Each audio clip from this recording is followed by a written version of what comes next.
Hi viewers, welcome to our channel. ప్రస్తుతం మనతో పాటు senior journalist Damoh Bala sir వారితో మాట్లాడదాం.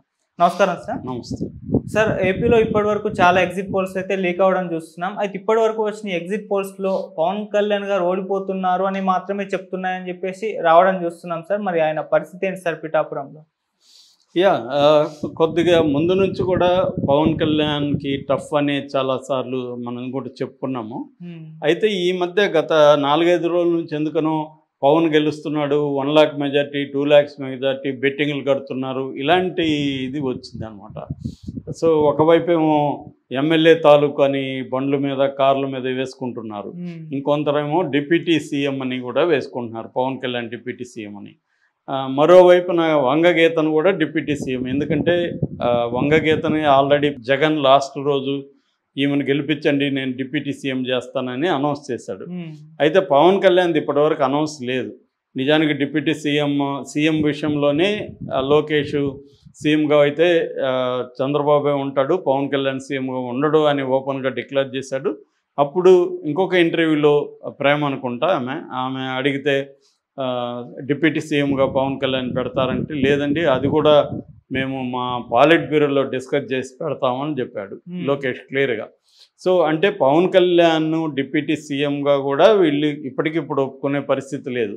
అది ఎప్పుడు ఉంటుంది, పవన్ కళ్యాణ్ పార్టీ అంటే జనసేన సపోర్టుతో గవర్నమెంట్ని ఫామ్ చేసే పరిస్థితి వస్తే అప్పుడే ఉన్న డిప్యూటీ సీఎం ఇచ్చే అవకాశం ఉంది, కానీ అదర్వైజ్ డిప్యూటీ సీఎం పవన్ కళ్యాణ్కి ఇవ్వరు.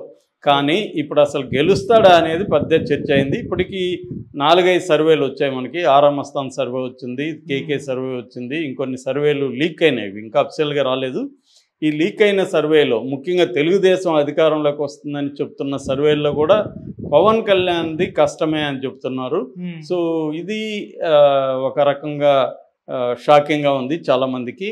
ఎందుకంటే ముందు నుంచి కూడా పవన్ కళ్యాణ్కి టఫ్ అనే సిచ్యువేషన్ ఉంది, కానీ ఈ మధ్యకాలంలో వర్మ కూడా నిన్న కూడా స్టేట్మెంట్ ఇచ్చాడు. ఇదేంటంటే పవన్ కళ్యాణ్కి వ్యతిరేకంగా వైసీపీ పెద్ద ఎత్తున కుట్ర పన్ని అలర్లు క్రియేట్ చేస్తుంది, కౌంటింగ్ని సరిగా చేయనీయకుండా అని చెప్పాడు. నిజానికి ఆ పాజిబిలిటీ లేదు, ఇవాళ ఎవరు కూడా అలర్లు చేయరు. ఎందుకంటే పెద్ద ఎత్తున పోలీసులు ముఖ్యంగా కేంద్ర బలగాలు మోహరించున్నాయి.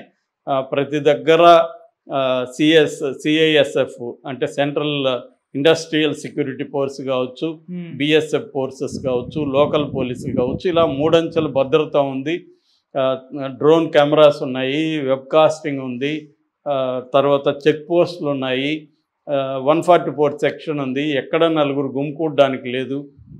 ఇంత పకడ్బందీగా ఉంటే వీళ్ళు ఎలాగా అక్కడ గొడవ చేయగలరు? వైసీపీ వాళ్ళు అనుకున్నా కూడా చేయలేరు. ఆల్రెడీ ప్రతి చోట కూడా ఇంతకు ముందులాగా పోలింగ్ రోజులాగా కాకుండా ఈసారి ఏం చేస్తున్నారంటే రౌడీ షీటర్లంతా కూడా ముందస్తుగా అదుపులోకి తీసుకుంటున్నారు. సో అన్ని జాగ్రత్తలు తీసుకుంటున్నారు. కాబట్టి నాకు తెలిసి మ్యాక్సిమం కౌంటింగ్ దగ్గర వైలెన్స్ అనేది జరగదు. అయినా కూడా ఈయన ఎందుకు ఆరోపిస్తున్నాడు? రేపొద్దున ఓడిపోతే కౌంటింగ్ సరిగ్గా జరగనీయలేదు, నేను ముందే చెప్పాను కదా, నేను నెరేటివ్ బిల్డప్ కోసమే చేస్తున్నాడు అనేది అంటున్నారు. ముందు నుంచి చెప్పాను నేను కూడా. మన ఈవెన్ వర్మ వైపు నుంచి కూడా గట్టిగా పవన్ కళ్యాణ్ గెలుపుని కోరుకోలేదు. దానికి ఒక కారణం లోకేష్కే పవన్ కళ్యాణ్ గెలవడం ఇష్టం లేదు. ఎందుకంటే మామూలుగా రేపు వీళ్ళ గవర్నమెంట్ వస్తే లోకేష్ సకల శాఖ మంత్రిగా ఉండే అవకాశం ఉంది. సో పవన్ కళ్యాణ్కి వస్తే అది ఇబ్బంది అవుతుంది ఎట్లయినా. ఎందుకంటే తెలుగుదేశం వరకు లోకేష్కి అన్డిస్ప్యూటబుల్ లీడర్, నో డౌట్ లోకేష్. కానీ కూటమిగా ఉండేసరికి కూటమిలో అనివార్యంగా పవన్ కళ్యాణ్ డామినేట్ చేస్తాడు, అతనికి కరిష్మా ఉంది. రెండోది ఏంటంటే పవన్ కళ్యాణ్ ఎప్పుడు కూడా ఒక సమిష్టి నిర్ణయాలు కట్టుబడి పనిచేసే వ్యక్తి కాదు, అతనికి అటువంటి అలవాటు లేదు.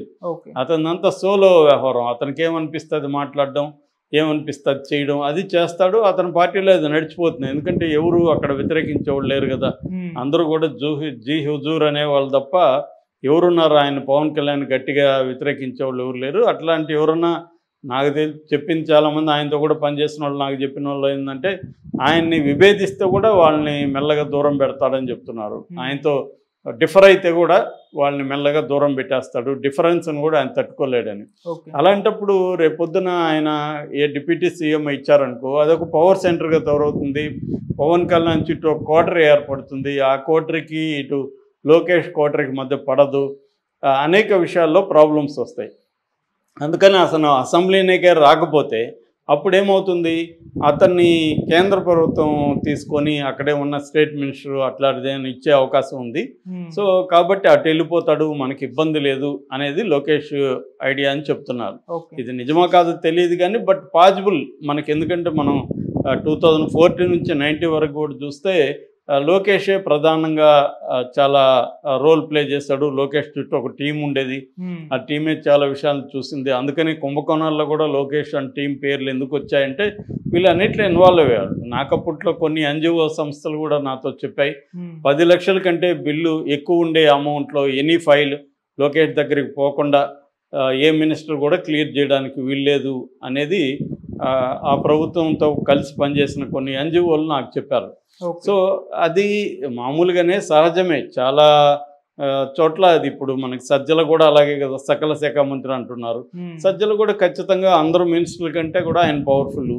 సో అలాగా ప్రతి పార్టీలోనూ ఎవరో ఒకరు ఉంటారు ఇలాగా. ఇక్కడ కూడా కేటీఆర్దే సెకండ్ టర్మ్ అయితే మ్యాక్సిమం కేటీఆర్ఏ డిఫాక్టో సీఎం లాగా నడిచింది. సో అలాగా ఉండే అవకాశం ఉంది. కాబట్టి ఇప్పుడు రేపు పొద్దున పవన్ కళ్యాణ్ వస్తే తనకి ఇబ్బంది అవుతుందని లోకేషే పవన్ కళ్యాణ్ ఓడించడానికి ట్రై చేస్తాడనేది కూడా చెప్పారు. చాలా చోట్ల వైసీపీ వాళ్ళు మీరెందుకు కష్టపడుతున్నారు, వాళ్ళే ఓడిస్తారులే అనే మీమ్స్ జోక్స్ కూడా పేలాయి. ఏదేమైనా ఈ సర్వేల్లో చూసుకుంటే పవన్ కళ్యాణ్ కష్టమే అని చెబుతున్నారు. సో ఇది కానీ జరిగితే మాత్రం పవన్ కళ్యాణ్ రాజకీయ భవిష్యత్తే ప్రశ్నార్థకం అవుతుంది. ఎందుకంటే ఆయన పార్టీ పెట్టి 10 ఏళ్ళు అయింది, ఇది 3వ ఎలక్షన్. 2014లో ఆయన పార్టిసిపేట్ చేయలేదు, మద్దతు ఇచ్చాడు చంద్రబాబుకి. 2019లో పార్టిసిపేట్ చేశాడు, ఆయన కూడా గెలవలేదు, ఒక సీట్ వచ్చింది. 2024లో 21 సీట్లు పార్టిసిపేట్ చేశారు. ఇక్కడ కానీ గెలవకపోతే అసలు ఇది అవుతుంది. ఒకవేళ ఆ పార్టీలో నుంచి 3-4 గెలిచినా కూడా పవన్ కళ్యాణ్ గెలవకపోతే ఆ 3-4 కూడా అటు ఉంటారా అనేది కూడా గ్యారెంటీ లేదు. వెళ్తే తెలుగుదేశం అధికారంలోకి వస్తే అటు వెళ్తారు, వైసీపీ అధికారంలోకి వస్తే ఇటు వెళ్ళిపోతారు. మనం చూసాం కదా, ఒక్కడు కూడా అటు వెళ్ళిపోయాడు వైసీపీ వైపు రాపాక. రికగ్నిషన్ లేదు, తను గెలవలేదు అన్న ఒక బ్యాడ్ ఇది అయిపోతుంది. ఇంకా అతను మాట్లాడే ఇప్పటికైతే ఇంకా కొంతమంది యూత్ అన్న కనీసం అతనికి స్పందిస్తూ ఉన్నారు. నెక్స్ట్ అయితే వాళ్ళు కూడా స్పందించారు. వాళ్ళు స్పందిస్తే పక్కన వాళ్ళు కొడతారు వాళ్ళని, ఆపడరు మీకు గోలా అనేసి. సో ఆ పరిస్థితి అయిపోతుంది, నమ్మకం కూడా పోతుంది పవన్ కళ్యాణ్ మీదకి.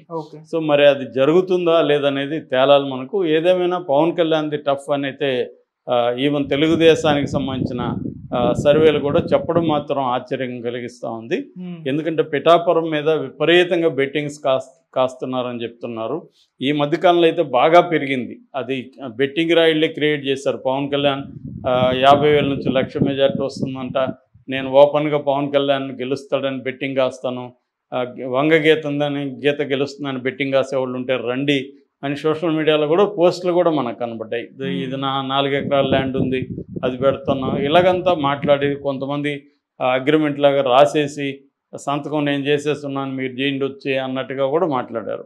సో ఇదంతా కూడా బెట్టింగ్ రాయిల వ్యవహారం. ఆల్రెడీ గీత గెలుస్తుందని బెట్టింగ్ రాయిలు కాచి రివర్స్లో పవన్ కళ్యాణ్ గెలుస్తుందని పవన్ కళ్యాణ్ మీద బెట్టింగ్లు పెంచడానికి ఆడిన డ్రామాగా చెప్తున్నారు. ఏదేమైనా మరి ఈ ఎగ్జిట్ పోల్స్ కూడా అలాంటి డ్రామా కావచ్చు, పవన్ కళ్యాణ్ ఓడిపోతాడని చెప్పే ఎగ్జిట్ పోల్స్ కూడా డ్రామా కావచ్చు. ఎందుకంటే ఇప్పుడు ఎగ్జిట్ పోల్స్ని కూడా 100% నమ్మలేము. బెట్టింగ్ వ్యాపారం వల్ల ఎగ్జిట్ పోల్స్ కూడా కరప్ట్ అయిపోయినాయి. ఒక పక్కేమో ఇటు జగన్ ఇటు చంద్రబాబు ఎగ్జిట్ పోల్స్ని మ్యానిపులేట్ చేస్తారు, రెండో వైపు ఏమో బెట్టింగ్ బ్యాచ్ రంగంలో దిగి బెట్టింగ్ బ్యాచ్ కూడా మ్యానిపులేట్ చేస్తుంది. అందువల్ల నాకు తెలిసి 6:30 తర్వాత వచ్చే ఎగ్జిట్ పోల్స్ కూడా కన్ఫ్యూజింగ్గా ఉండబోతున్నాయి లోకల్గా. ఓన్లీ మనకి సెంట్రల్ లెవెల్లో వచ్చే ఎగ్జిట్ పోల్స్ ఇక్కడ ఎంపీ సీట్లు ఎన్ని వస్తాయని చెప్పేదాన్ని బట్టే మనం కొంతవరకు ఇది చేయొచ్చు. సెంట్రల్ లెవెల్లో కూడా బీజేపీ చేతిలోనే మ్యాక్సిమం ఎగ్జిట్ పోల్స్ కండక్ట్ చేసే సంస్థలు ఉన్నాయి. బట్ వాటిలో కొన్నైనా జెన్యూన్గా ఉండొచ్చు. అలాంటివి వస్తేనే మనం కరెక్ట్గా అంచనా వేయచ్చు. ఏదేమైనా పవన్ కళ్యాణ్ ఓడిపోతాడనే ఇదైతే ఎగ్జిట్ పోల్స్ నుంచి బయటకు వచ్చింది. Okay sir, thank you so much.